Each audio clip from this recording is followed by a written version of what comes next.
Introducing Lindsey Duncan, a renowned expert in natural health and nutrition with over 38 years of experience. Trained by the legendary Dr. Bernard Jensen, Lindsey holds degrees in nutrition and naturopathic medicine and is celebrated for his groundbreaking supplement formulations. His passion for holistic health has reached millions through media appearances and packed auditoriums worldwide. We are what we choose to eat, and we are what we digest, absorb, and assimilate. And if we're not careful, we become what we do not eliminate.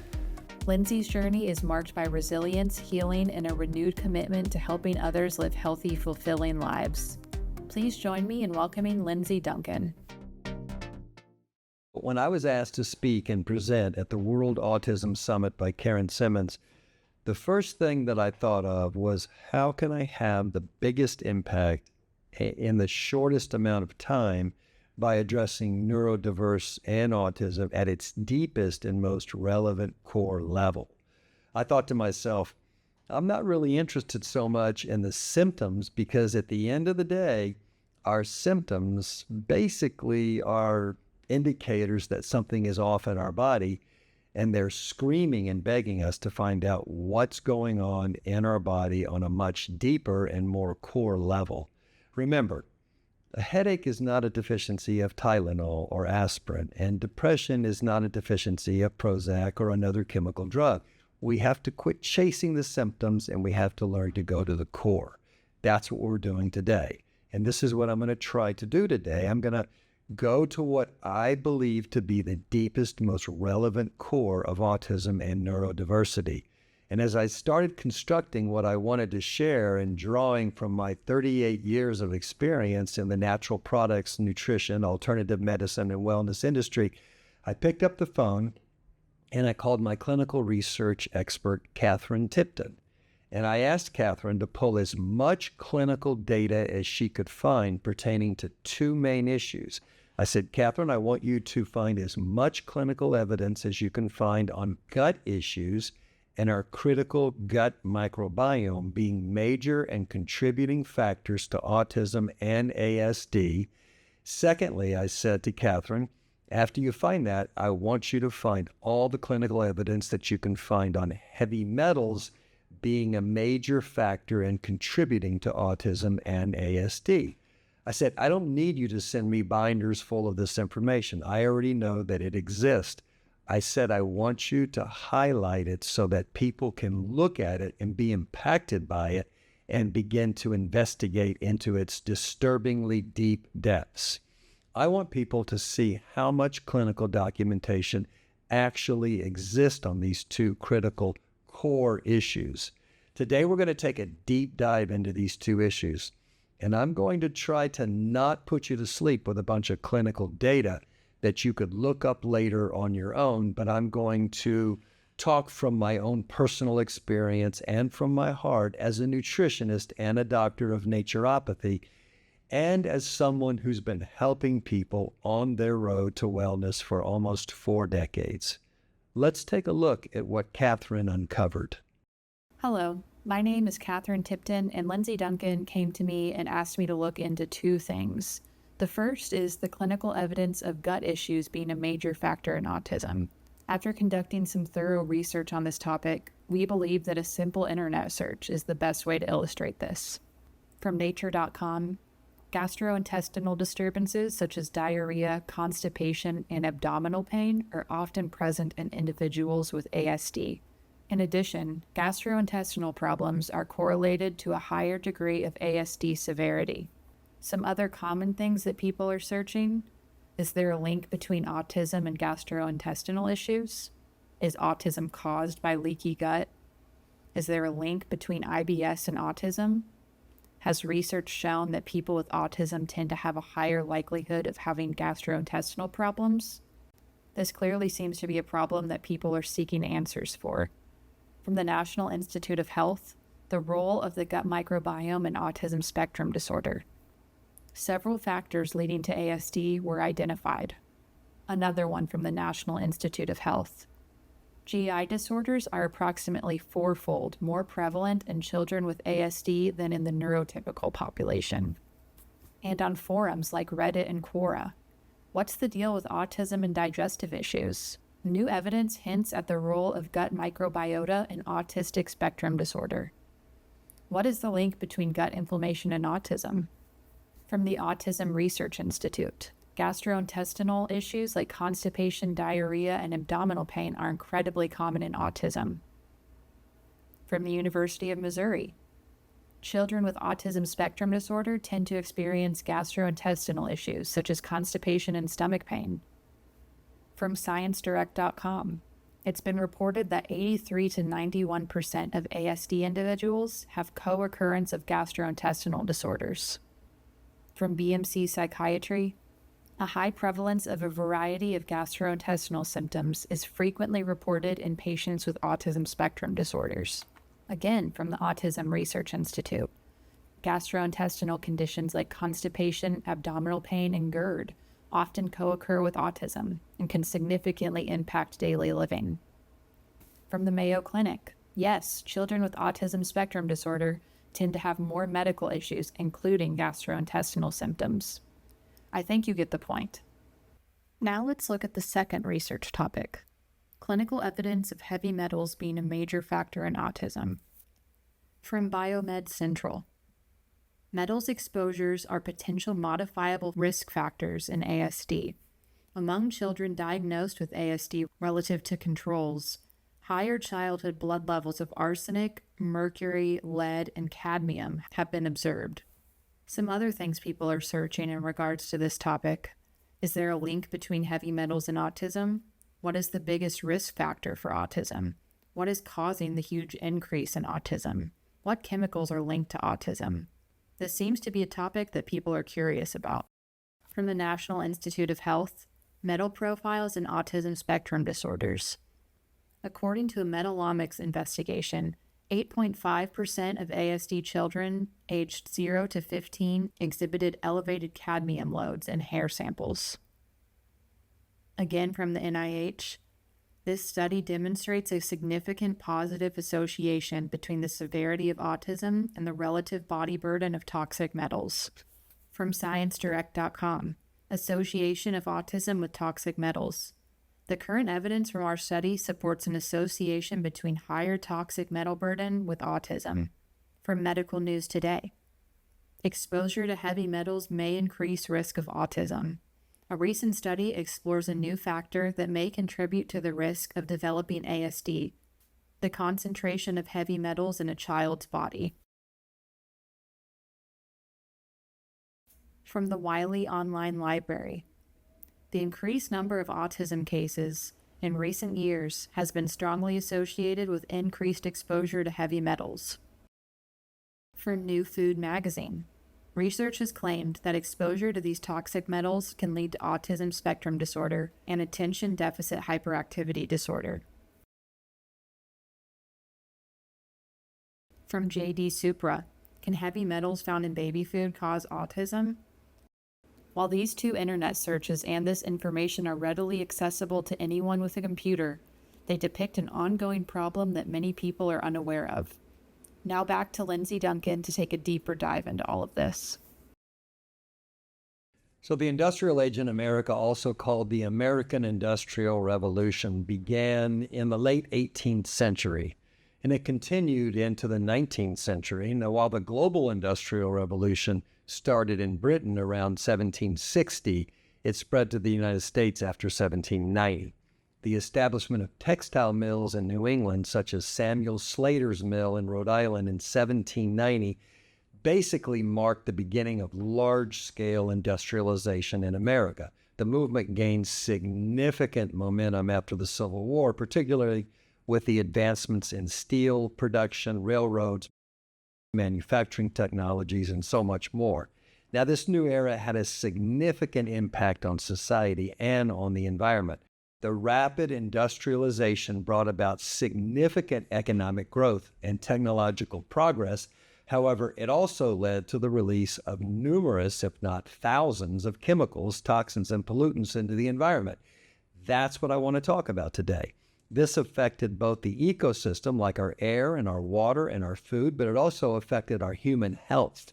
And some of the key pollutants released during the Industrial Revolution would be the obvious coal smoke and soot. So the sources of this would be widespread use of coal as a primary energy source for factories, trains, and for heating.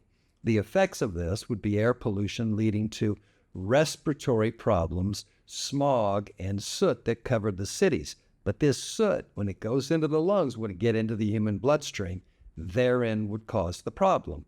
Another example would be heavy metals like lead and mercury. Now, the sources would be industrial processes like mining and the production of goods like paint and plumbing materials. The effects, we all know what the effects are. They've been widespread neurological damage, cognitive impairments, and various organ dysfunctions. So another example would be arsenic and cadmium. The sources are byproducts of smelting and chemical manufacturing. The effects, well, skin lesions, cancers, kidney damage, lymphatic conditions, blood conditions, the list goes on and on and on. Another example would be chemical dyes and textiles. Textile mills using synthetic dyes and chemicals for processing fabrics. The effects would be pollution of the water. They'd be polluting the water and harming the aquatic life, contaminating the drinking water sources. Another example would be this runoff, this industrial wastewater. The sources would be factories discharging untreated waste into rivers and streams. The effects are water contamination, loss of biodiversity, and waterborne diseases. Another example in the air would be the PM, the particulate matter and gases. For example, sulfur dioxide and nitrogen oxides. These are horribly toxic. This is coming from burning of fossil fuels. The effects, acid rain, respiratory issues, environmental degradation.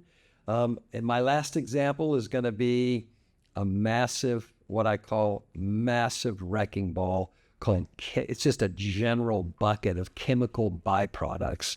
Now, examples would be benzene, other volatile organic compounds, basically called VOCs, like forever chemicals, your plastics. The main sources would be chemical manufacturing, petroleum refining. The effects would be cancer risk, respiratory problems, smog formation, blood conditions, lymphatic conditions, all types of diseases. The human health impacts would be on the respiratory diseases, increased cases of asthma, bronchitis, other lung conditions due to the poor air quality. Also, there's other hazards, occupational hazards, where factory workers faced exposure to toxic substances without adequate protection, leading to illnesses and reduced life expectancy. Also, waterborne diseases. Contaminated water supplies contributed to outbreaks of diseases like cholera, typhoid fever, so they would treat the water with chlorine and fluoride, and then those chemicals over time would build up in our body, destroy the digestive system and the gut microbiome. Anyway, I could go on and on and on. This massive industrial era created environmental impacts such as deforestation, which includes clearing land for factories and resource extraction, disrupting the ecosystems. Also, soil degradation. Pollution and overuse of land led to reduced agricultural productivity, biodiversity loss, habitats were destroyed, and species were threatened by pollution and human activities. Now, I've conducted quite a bit of research, probably hundreds, if not thousands of hours of investigation into quantifying the massive discharge of the pollution on our air, our water, our food, and our soil. Now, I don't have exact figures because the exact figures on the total amount of chemicals and toxins released during the Industrial Revolution are difficult to ascertain due to limited record keeping and environmental monitoring at that time. Environmental regulations were virtually non-existent, and industries were not required to report emissions or waste disposal practices. However, it's very clear that the scale of pollution was significant and that it had a profound long-term effect on both the environment and human health. So here's what happened. In the late 19th and early 20th century, a growing awareness of these environmental damages and pollutants came about, and health issues started coming around. People started experiencing massive health issues, which led to the beginning of regulatory measures. So, establishment of specific agencies like the U.S. Public Health Service in 1912, and then later the Environmental Protection Agency, I think around 1970, were created to address all of these concerns. Next came laws such as the Clean Air Act and the Clean Water Act were enacted to control pollution and protect public health. Now, the American Industrial Revolution was a period of great advancement, but also brought about significant environmental and human health challenges. Why? Due to the release of these thousands upon thousands of pollutants. You know, there are more than 160 million chemicals known to humans, of which 40 to 60,000 of these chemicals can be found in commerce, in business today. 6,000 of these dangerous chemicals account for 99% of the total volume of chemicals in commerce globally. 99%. A recent survey of the chemical inventories of 19 countries and regions revealed that about 350,000 chemical substances have been registered for production and large-scale use over the past 40 years. Every single year, every 12 months, the U.S. alone sprays an estimated 1 billion pounds of pesticides on our crops to combat weeds, insects, and other pests. What effects on our health and the health of young bodies and minds and nervous systems do you think that this has had and is continuing to have on a daily, hourly, and moment-to-moment basis? You know, we boast about all the benefits of the Industrial Revolution and all the advancements, but it's a sad fact today that we've come out of this Industrial Revolution and we've been rapidly moving into the technological revolution, but we're operating on industrialized and chemicalized and profitized foundations and systems that are deeply embedded in our society.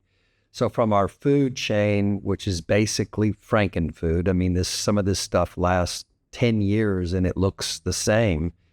You know, they say a Twinkie can last on a store shelf for 100 years. I mean, this is just crazy.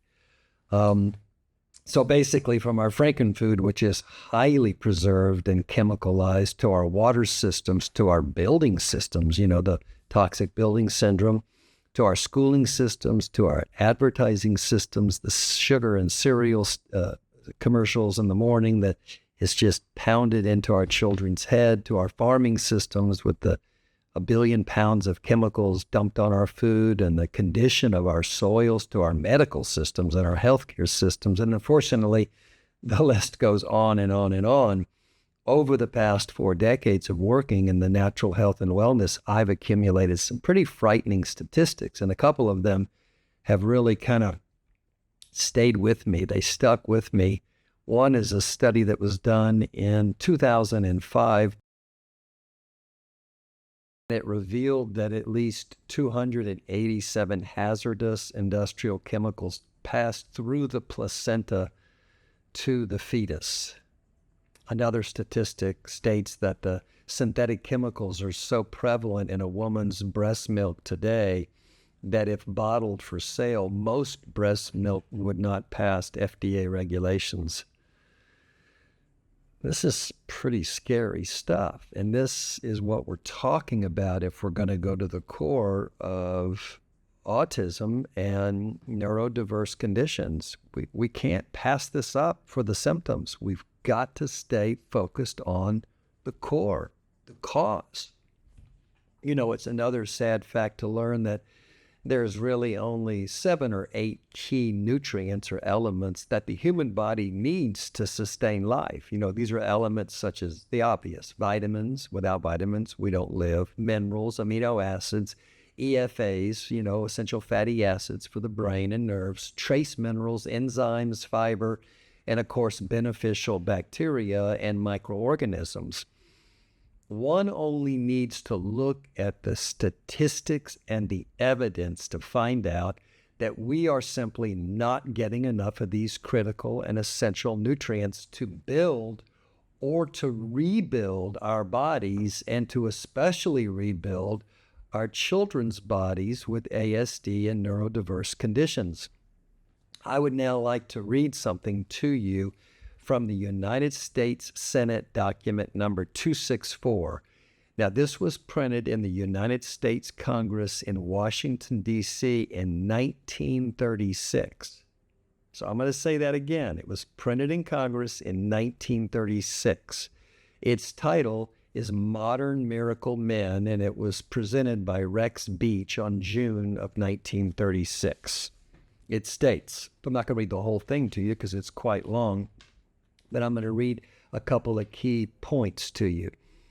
It says, Anemic Earth was written, that's what it was called for originally. Anemic Earth was written in 1936 and submitted as a part of congressional investigation into U.S. farming practices. The leading authorities of the day, had been sounding the alarm that depleted soils were causing a significant decline in the nation's health, evidenced by a steady increase in degenerative diseases. But when Congress saw the price tag on repairing the nation's farm and range soils, they swept their own investigation under the carpet. Do you know, and I'm reading exactly word for word, do you know most of us today are suffering from certain dangerous diet deficiencies which cannot be remedied until the depleted soils from which our foods come are brought into proper mineral balance. The alarming fact is that foods, fruits, and vegetables and grains now being raised on millions of acres of land that no longer contain enough of the certain needed minerals are starving us no matter how much of them we eat. You would think, wouldn't you, that a carrot is a carrot, that one is about as good as another as far as nourishment is concerned. But it isn't. One carrot may look and taste like another and yet be lacking in the particular mineral element which our system requires and which carrots are supposed to contain. Laboratory tests prove that the fruits, the vegetables, the grains, the eggs, and even the milk and the meats of today are not what they were a few generations ago. No man of today can eat enough fruits and vegetables to supply his system with the minerals he requires for perfect health because his stomach isn't big enough to hold them. And we are running to big stomachs. Last part that I'll read. It's bad news to learn from our leading authorities that 99% of the American people are deficient in these minerals, and that a marked deficiency in any one or more of these important minerals actually results in disease. Any upset of the balance, any considerable lack of one or another element, however microscopic the body requirement may be, and we sick and suffer, and it shortens our lives.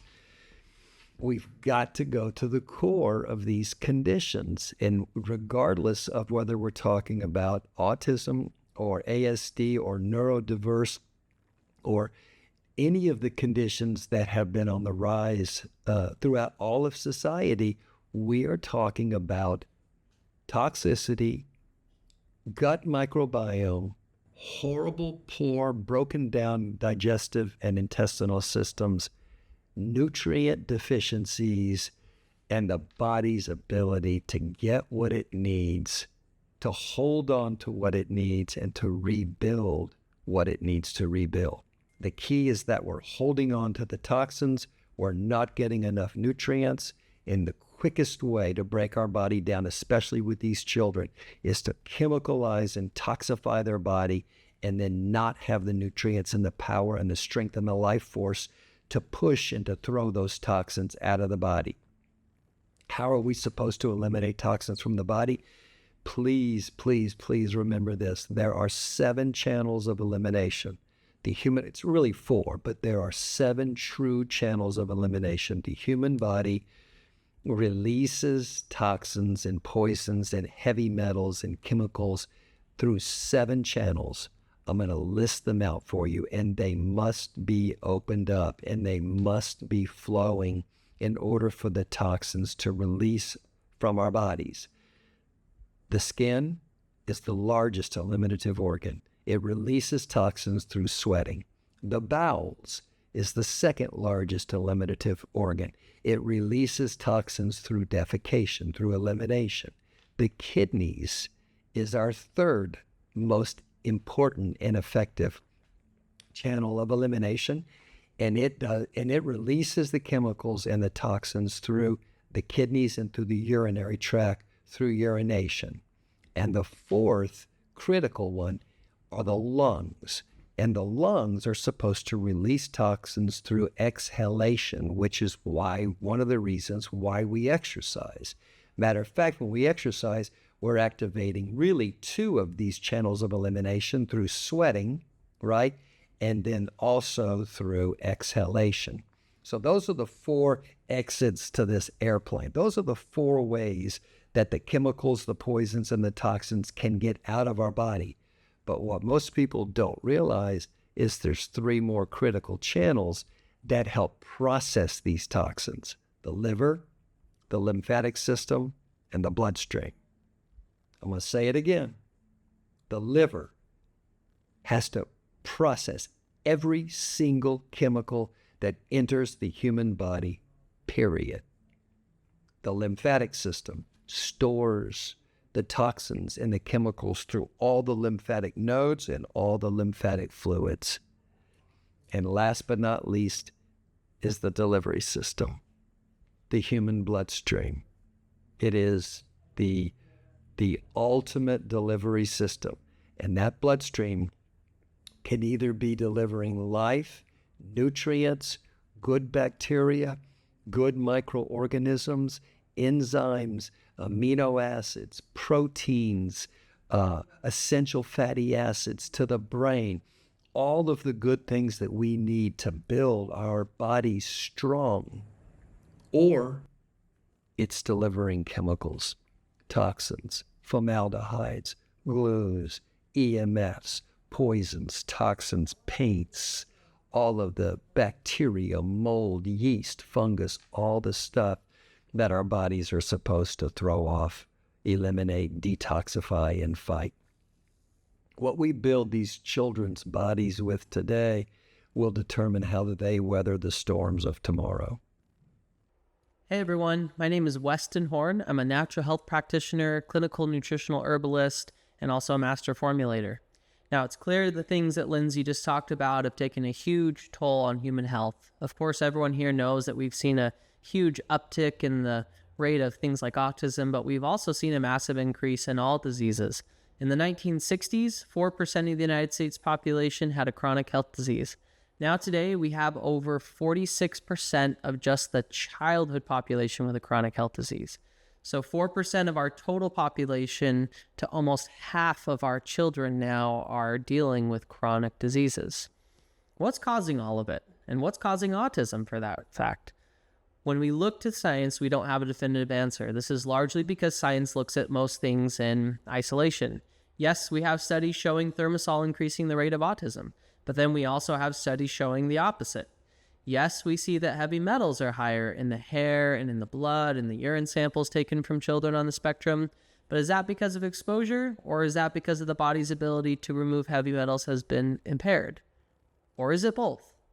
Emerging research suggests that exposure to air pollution and pesticides will increase the risk of autism and other neurological disorders by interfering with brain development. So it becomes imperative that reducing these environmental pollutants is crucial to protect neurological health and promote healthy development. See, the problem we've run into is our fixation on looking at this as just simply cause and effect, is that we don't look at the whole picture. We are looking for one pill to treat or the one cause to point blame to, and the reality is that we have many causes, which also means that we have many solutions. I would implore people to think about this. Science has a hard time proving one item as the cause of it all because it's all of it. It's the air pollution, it's the pesticides, it's the gut disruption and destruction that we do with our diets, our lifestyles, our massive over antibiotic usage, and it's the over-treating of the medical world, giving more and more drugs, shots, pills, and interventions. It's medical, it's environmental, it's toxicity, and it's all burdening of the body in a world where everyone's health is taking a massive decline. But some are going to be admittedly more susceptible. Now, as a natural practitioner, I can definitively say that there is hope. We see studies where children received an antibiotic and their symptoms improve greatly. Of course, this effect wears off once the effects of the antibiotic are gone. We also have many in the community who've reported that they believe the onset of symptoms occurred right after a round of antibiotics. So the medical world might have the argument, do we or do we not use antibiotics?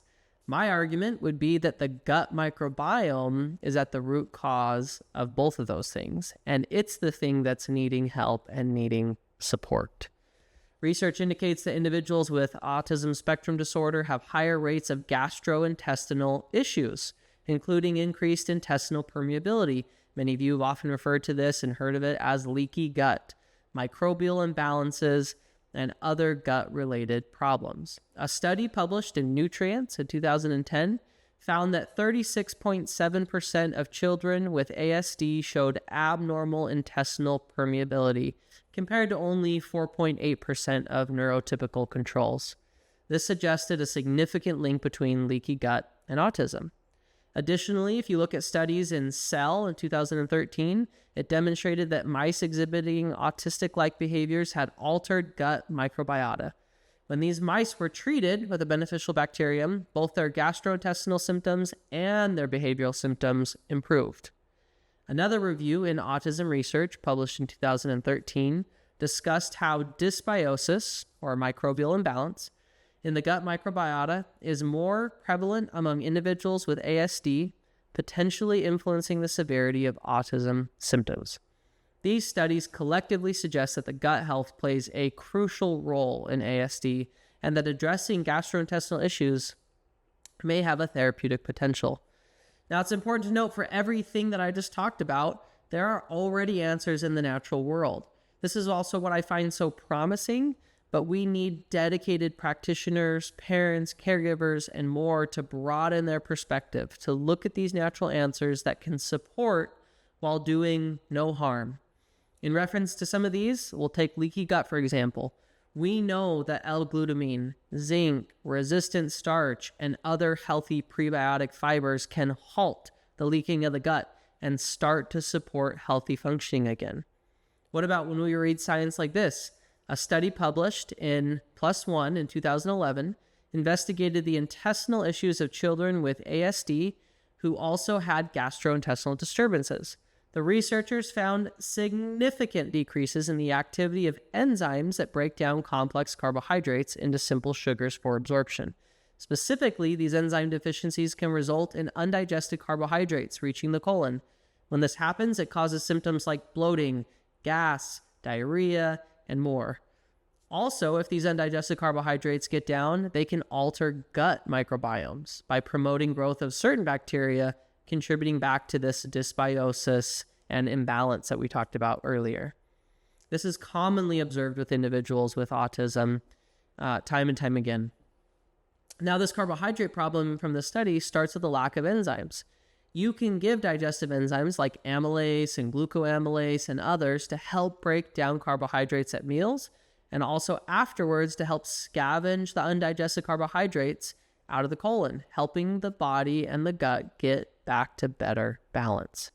There are 0 side effects ever reported for someone taking digestive enzymes. Are we using and employing all of these natural strategies? What's the worst that we could do? Make someone a little healthier? I'll leave you with this, the study that probably woke me up to how much clinical data we have versus what we actually use. Clinical research from Johns Hopkins University revealed significant benefits on sulforaphane, a natural compound found in broccoli, but also particularly most in the broccoli sprouts, in treating symptoms of autism spectrum disorder. In a rigorous, double-blind, placebo-controlled study published in the Proceedings of the National Academy of Sciences in 2014, males aged 13 to 27 with moderate to severe ASD were administered sulforaphane over 18 weeks. The results were nothing short of remarkable. Participants receiving sulforaphane showed substantial improvements in social interaction, verbal communication, and a reduction in repetitive abnormal behaviors compared to the baseline placebo group. Despite these compelling findings, this therapy remains largely untapped in mainstream clinical practice. This study also underscores sulforaphane's potential to modulate a lot of these underlying biological pathways that we see associated with ASD. It is imperative that we leverage this clinical data to its fullest potential, integrating sulforaphane and all these other natural treatment protocols to enhance the quality of life for those who are impacted by autism and other neurological conditions. I want to hand it back now to Lindsey to dive deeper into some of these relationships of the body and give you further explanation.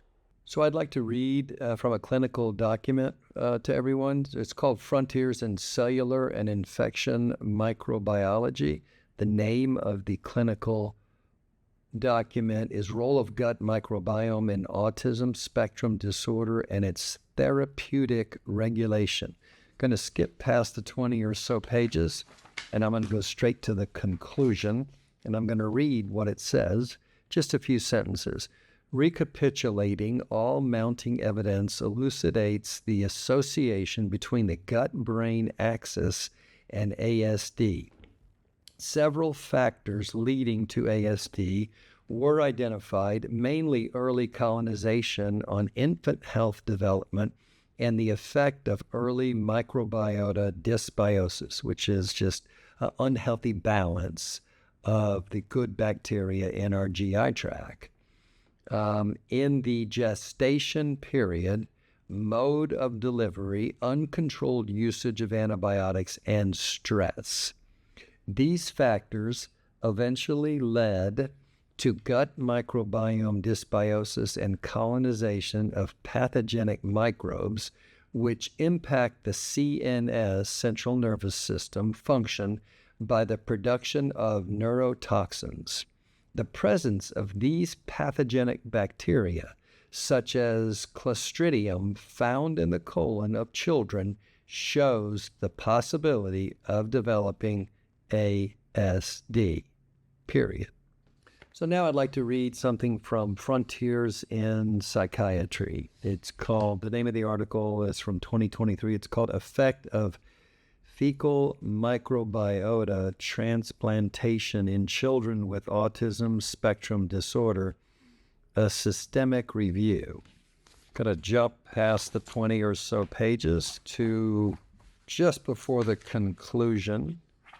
Going to be at the discussion, and it's going to just say, now, FMT, fecal matter transplant, it's basically when they take fecal matter, because it has good bacteria and good microbiome that's living in it, and they process it and purify it, but keep it alive, and then transplant that into people usually that have depression or psychiatric type issues, and its effect from the intestinal tract on the brain is phenomenal. So now they're starting to do this with ASD with very, very good results. So just take a listen to this discussion. The microbiota gut-brain axis plays an important role in ASD. Many children with ASD experience significant GI symptoms such as constipation, diarrhea, and altering constipation diarrhea, which correlate with ASD severity. Such GI symptoms appear to be due in part to dysbiotic gut microbiota and perhaps their missing roles in the modulation of metabolites that affect GI function and neurobiological conditions such as ASD and anxiety. There are significant differences in the intestinal microbiota profiles of children with ASD and neurotypical children. In children with ASD, a small open-label study found that 8 weeks of treatment with oral vancomycin, an antibiotic, a non-absorbable antibiotic which acts only in the gut, led to major improvements in both GI symptoms and ASD symptoms, although the benefits were lost within a few weeks after treatment was stopped. Now, what does that tell you? It tells you that they're trying to target the bad bacteria, the negative bacteria that's in the gut, that's living in the gut from various conditions or various sources, whether it's not breastfeeding and getting that colostrum and that first immunity imprint, or whether it's from antibiotics, or whether it's from drinking chlorinated water. If you drink water with chlorine in it, chlorine strips all of the good bacteria in the piping all the way from the processing plant, all the way underground, all the way through the cities, all the way into our homes, all the way through the piping in our homes, and it kills everything. Now, the chlorine doesn't have the ability to differentiate between good bacteria and bad bacteria. It just kills. It's a killing machine. It does the same thing in our human body. And when you strip the good bacteria, guess what takes over? Not the good bacteria, the bad bacteria, especially if the diet is high in sugar and high in processed foods. Then the bad bacteria and the bad microbes really, really take over. Did you know that the average human adult has between 4 and 6 pounds or 40 trillion good bacteria cells in their digestive system? 4 to 6 pounds and 40 trillion bacteria cells in the digestive tract. You take antibiotics, you're just obliterating it. Then you have to start from zero. You have to start from scratch to try to rebuild it. You drink chlorinated water, boom, you're stripping it. You got to go back to zero basis and start from there all over again. What's interesting about these kind of studies is they're trying to use an antibiotic that only acts in the digestive system to actually help ASD. They are, but they're only treating the symptom. They're not going to the core. You don't go in with a chemical and kill the bad bacteria. You go in with good bacteria. You go in with good microbiome, with good organisms, diverse organisms, and you let those organisms do the job for you naturally, not unnaturally. We keep tinkering and we keep playing with all of these unnatural things. We're forcing it, and it never, ever, ever works. It always ends up causing some kind of damage and some kind of destruction. So what I'm saying is let nature do her job. You put the good bacteria, the good microorganisms, the diverse microorganisms in your GI tract. They will take care of the bad bacteria. They will take care of the negative microorganisms. You don't pick some specific non-absorbable antibiotic which acts only in the gut. That's more of the same insanity. Makes no sense whatsoever. Let our body do their job. Give them what they need naturally, and our body will do the job that it's supposed to do, which is heal. It's a little bit smarter than we are, and it's a little bit smarter than our labs, and it's a little bit smarter than our science. and it's a little bit smarter than all the stuff we're trying to figure out. Give it what it needs, step back, let it do its job. I'm going to continue to read from this clinical because it's pretty educational. And this is not a clinical. This is a meta-analysis. This is an analysis of many different clinicals. So this is a gathering of PubMed and all types of clinical trials on this specific topic, which is FMT, fecal matter transplant. Again, they're chasing their tails with this. FMT, also known as fecal microbiota transfer therapy, refers to the transfer of intestinal flora from healthy donors, usually in Africa, who have high fiber diets, into the intestines of patients by gastroenteroscopy, capsules, enema, etc., different delivery methods into our digestive tract, to reconstruct the intestinal homeostasis of patients to achieve the purpose of the treatment. We reviewed the existing literature and conducted a meta-analysis, that's what I was talking about, to investigate the potential effects of FMT for treating the core and associated symptoms of children with ASD.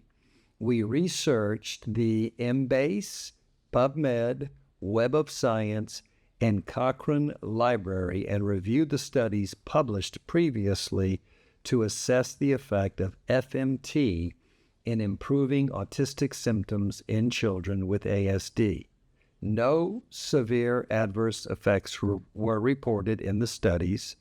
We showed that FMT may improve the core symptoms of ASD, and then it says FMT significantly improved GI symptoms in children with ASD and relieved constipation in children with ASD without worsening stool morphology in non-constipated children with ASD. Now I'll read you one more sentence from the conclusion. Conclusion says, in conclusion, the review showed that in the observational and case studies, the FMT showed its potential in reducing the CARS, ABC, and SRS scores and improving ASD symptoms among children with ASD.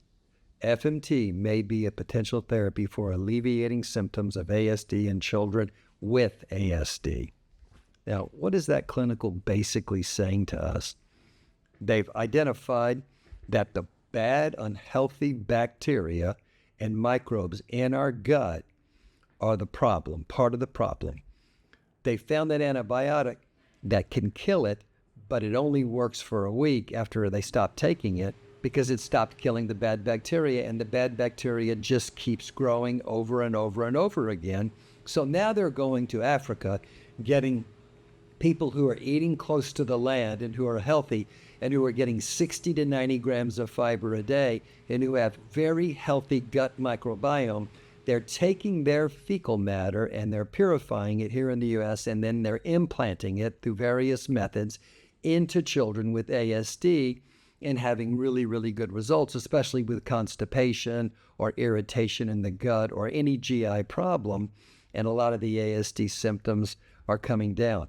Why does everybody keep chasing their tail here? Why are we chasing it with antibiotics, chasing it with FMT, fecal matter transplant? Why can't we just go to a healthy diet, go to healthy digestive enzymes, go to healthy probiotics and prebiotics and postbiotics, and naturally rebuild our gut microbiome so that our gut microbiome flourishes, all 6 pounds of it flourishes in a very healthy way, and we take all of the things out of our diet that strip, hurt, damage, and destroy the diversity of the human healthy gut microbiome.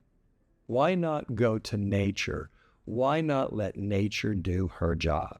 Why do we have to keep tinkering and trying to address and focus on the symptoms and dance around the issues?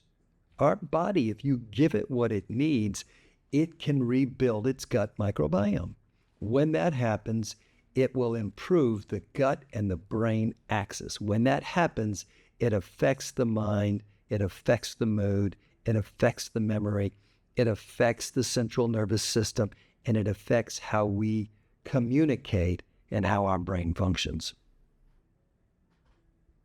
I don't know what else to say. Okay, here's another clinical that I'd like to read. Just a few excerpts from. This is from the ncbi.nlm.nih.gov, and it's called Fecal Microbiota Transplantation in Autism Spectrum Disorder. Going to go straight to the ending, conclusion, so I don't put you to sleep with a lot of technical information. It's pretty interesting, though, especially if you're affected by ASD. Your family is. Conclusion. The microbiota gut-brain axis plays an important role in the gastrointestinal symptoms and neurodevelopmental dysfunctions in ASD patients. FMT, fecal matter transplant, can alter the gut microbiota and improve the gastrointestinal as well as neurobehavioral symptoms in ASD patients, which is a promising treatment strategy. However, not only well-designed human studies are needed to confirm the effect, but also elucidated research to explore the mechanism. Specific microbiota interventions need to be identified to further optimize treatment options. Once again, what they're doing is they're taking good bacteria from healthy individuals, implanting it into individuals that have conditions, health conditions, and they're getting good results when I'm saying that there's a better way to do it. Supply the body with what the body needs to rebuild the good gut microbiome itself. That is the way to go. So I believe that there are three key critical factors that if we follow these and we do these on a consistent basis and we do them on a very deep level, our bodies will heal themselves. And this is when it comes to ASD, when it comes to neurodiverse and neurodivergent issues. And number one is to clean and detoxify the body. And that means the intestinal tract, yes, but it also means the brain and the nervous system. So when our bodies become toxic, we're very much like a river. And if the river is flowing and everything is moving through it and everything is purifying itself, then the body will be healthy.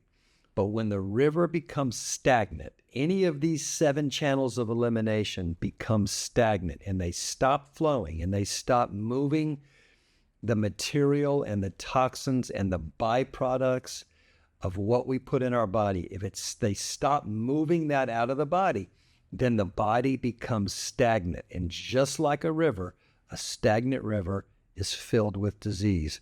A flowing river is fresh and is clean. Same thing in the human body. So how do you do that? You get the body detoxifying through the 7 channels of elimination. Remember, the 7 channels of elimination are the skin, the bowels, the kidneys, the lungs, and then also the liver, the blood, and the lymphatic system. If we can learn to move the bowels, we know that the ASD children almost always have intestinal and digestive issues. We do not want these bodies to get constipated and to get backed up. Same thing with the skin, same thing with the kidneys, same thing with the lungs, same thing with the lymphatic system, bloodstream, liver. It all needs to be flushing and purifying and cleansing on a daily, weekly, and monthly basis. So step number 2 is to repopulate and rebuild the gut microbiome.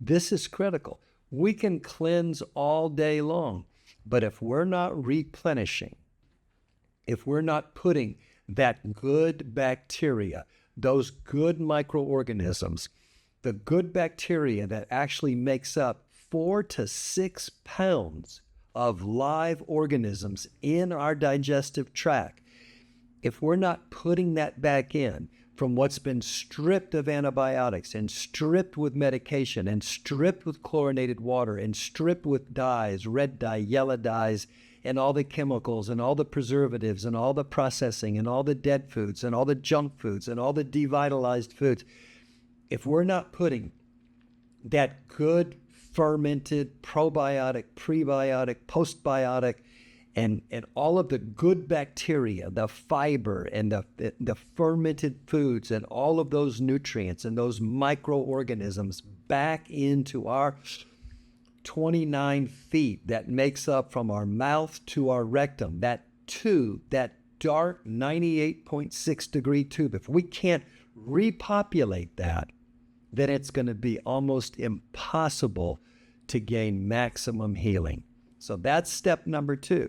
And then step number 3 is get these heavy metals out of the body and use minerals and building nutrients to chelate these heavy metals. Get these nutrients out of the body, these chemicals out of the body by using nutrients, pull them down, and get them out through the kidneys. Sometimes they come through the bowels and through the skin if we sweat, but most of them come through the kidneys. And you want those flushing out of the body. You want those heavy metals out. And when you get them out, then all of a sudden, the central nervous system, the brain, the nerve endings, the synapse, they all start to function and fire better. Remember, we're an electrical body. We're an electrical being. And what does electricity need? It needs conductivity.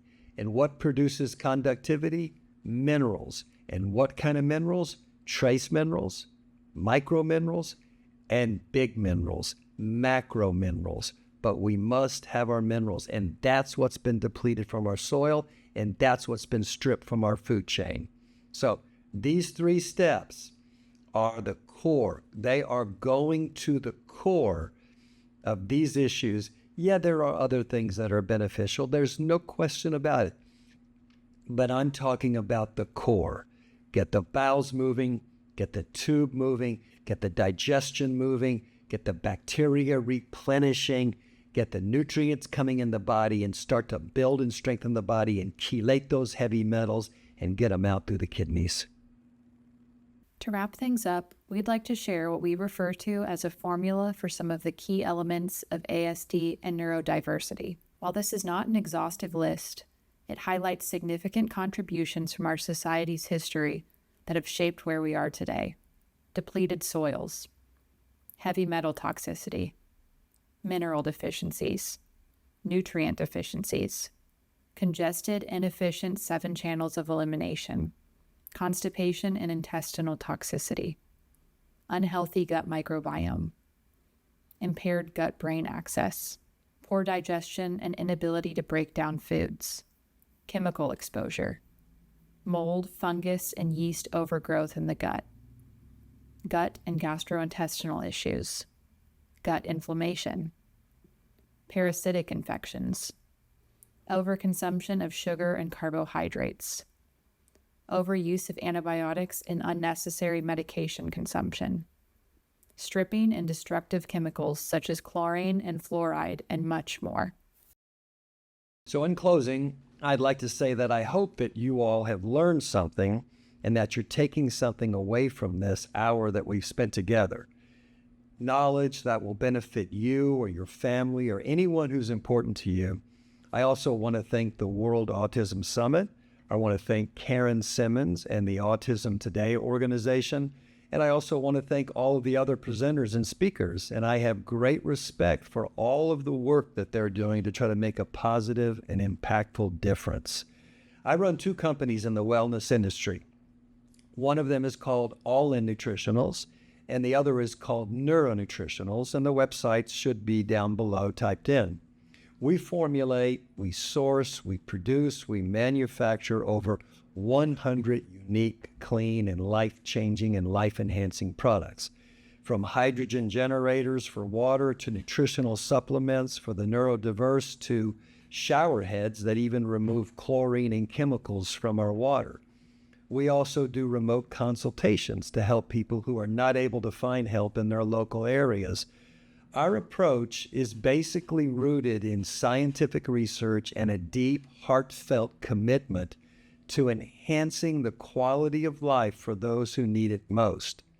You see, together, we strive to make a meaningful impact by spreading awareness and contributing to a brighter and more inclusive future for individuals on the spectrum and for their families who also need support.